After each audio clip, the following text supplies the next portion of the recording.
जोहार हज़ारीबाग। मैं फैज़ अनवर, आप देख रहे हैं एचबी लाइव। अभी मैं खड़ा हूं सदर हॉस्पिटल में और कल बहुत भीषण कार्रवाई हुई थी। एसपी यहां पे आए थे, इंक्वायरी किया इन्होंने और बहुत कुछ खुलासा हुआ।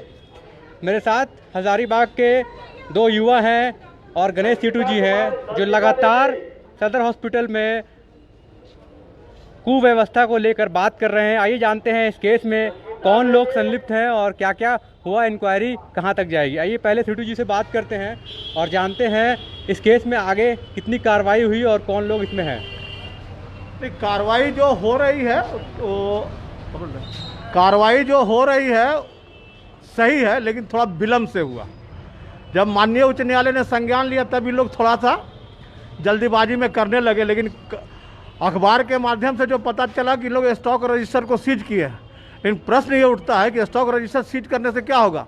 वो जो परचेजिंग कमेटी की मिनट्स बुक जो हम बार बार बोल रहे हैं कि उसको आप सीज कीजिए, और इसके लेके मैंने 2 मई को डीसी को पत्र लिखा है। 2 मई को मैंने डीसी को पत्र लिखा है सारा चीज़ को लेकर के।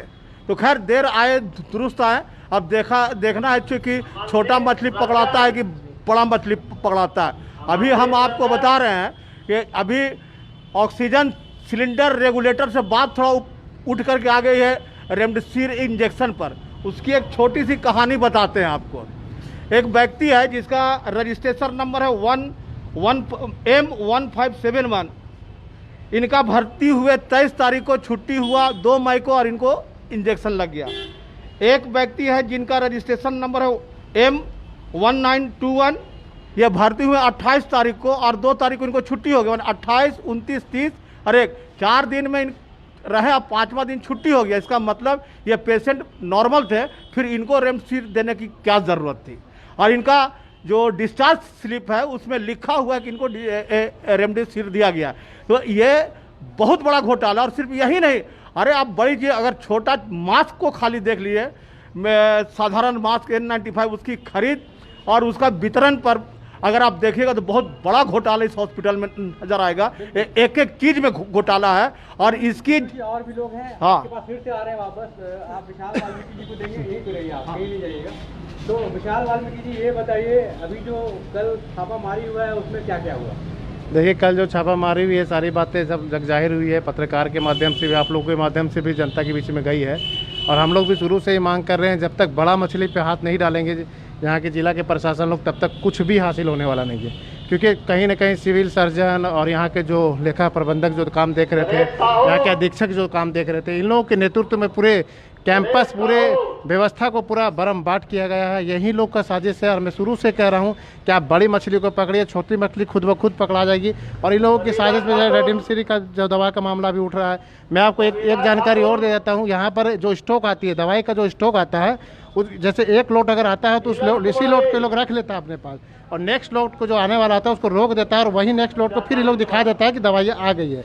तो दवाई में भी बहुत बड़े मात्रा में घपला है। यहाँ पर जानबूझ करके एक साजिश के तहत यहाँ पर सदर हॉस्पिटल की व्यवस्था को खराब करने का काम करता है, ताकि कुछ लोग यहाँ पर निजी अस्पताल को फायदा पहुँचाते हैं। और बहुत सारे ऐसे यहाँ पर विभिन्न प्रकार की जो घटनाएं घटती है आए दिन। हम लोग प्रयास कर रहे हैं कि हम लोग किसी भी तरीके से सदर हॉस्पिटल को व्यवस्था के रूप से चालू करें। साथ मोनालिसा लाकड़ा जी भी हैं जो एडवोकेट हैं। तो कानूनी कार्रवाई कहाँ तक पहुँची है मोनालिसा जी, और क्या लोग जो हैं इसमें संलिप्त वो गिरफ्तार होंगे कि नहीं। जब हमने दिया एफआईआर दर्ज करने के लिए, तो उसी के बाद जो संज्ञान लिया गया हाईकोर्ट के द्वारा कि क्यों इसके ऊपर कोई कार्रवाई नहीं हो रहा है, तब जाके यहाँ पे कार्रवाई शुरू हुई। और जो 2 लोगों को संदिग्ध मान के उनका रिमांड में लेके उनसे पूछताछ हो रहा है। सो ये सिर्फ 2 लोगों का नहीं है, ये एक ग्रुप का है। जैसे कि विशाल वाल्मीकि जी ने और बीजू जी ने बताया है कि जो ऊपरी स्थल के लोग हैं, हम सिर्फ छोटे लोगों को धर दबोचने से, उनको अरेस्ट करके जेल में डाल देने से बात वहीं नहीं ख़त्म हो जाती। बहुत लोगों की जान गई है, मेडिकल नेग्लिजेंसी हुआ है। बाकायदा आपदा के समय में इतने लोगों की जो आह लगी है, और जो रुदन और जो उस समय का जो मातम जो छाया हुआ है हज़ारीबाग में, उसका जिम्मेदार कौन है भाई।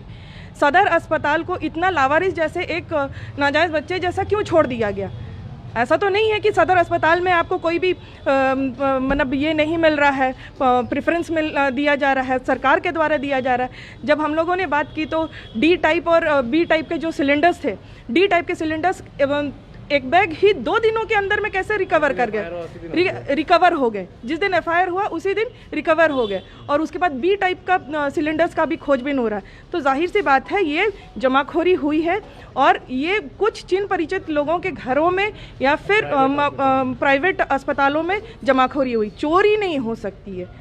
कोई कैसे करके बोल सकता है कि 183 इतनी बड़ी मात्रा में जो चोरी है वो ट्रक में लाद के ले जाएगा या कंधे पे लाद के ले जाएगा, और उसका कोई भी ये नहीं रहेगा। तो सीटू जी, इस मामले में आप लगातार बने हुए हैं, और क्या आप उम्मीद कर रहे हैं?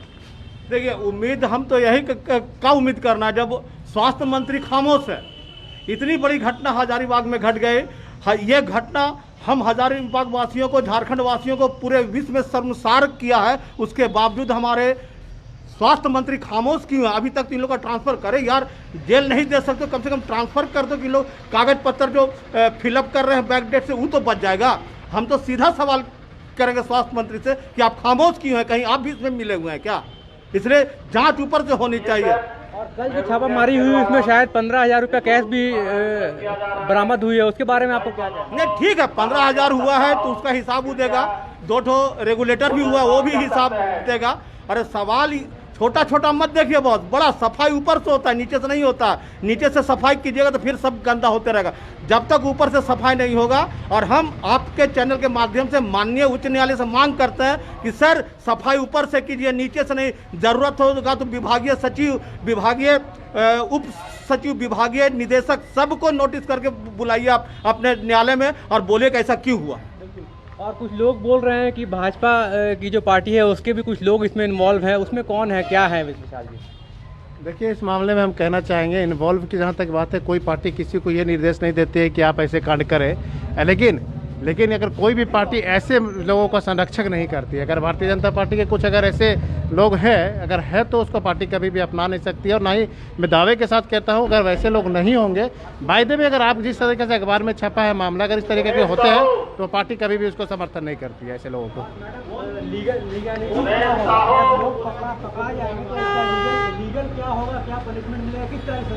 देखिए, अभी जिस तरीके का है, पहले तो चोरी का मामला दर्ज हुआ था, लेकिन ये बात पता चला कि घपला का है, घोटाले का है, तो obviously that is the medical negligence का पहला है 304A लगेगा। दूसरा जो है आपका यहाँ पे सीधी जो आता है 406 और 409, जिसमें आप हैं गवर्नमेंट की प्रॉपर्टी को दुरुपयोग कर रहे हैं। उसके प्रॉपर्टी का दुरुपयोग करके आप, जैसे आपने स्तर तय किया है कि ऑक्सीजन सिलेंडर का जो दाम है वो 15,000, 20,000, 50,000 कोई गरीब इंसान कैसे दे? जब गवर्नमेंट के दर के हिसाब से देखा जाए तो वो 283 है या 300 रुपये के आसपास में सिलेंडर्स मिल रहे हैं। तो इतना जो इजाफा हुआ है, यहाँ पे संज्ञान लेगी हमारे उच्चतम न्यायालय, और उसी के माने उन्हीं के निर्देश अनुसार यहाँ पे कार्रवाई किया जाएगा।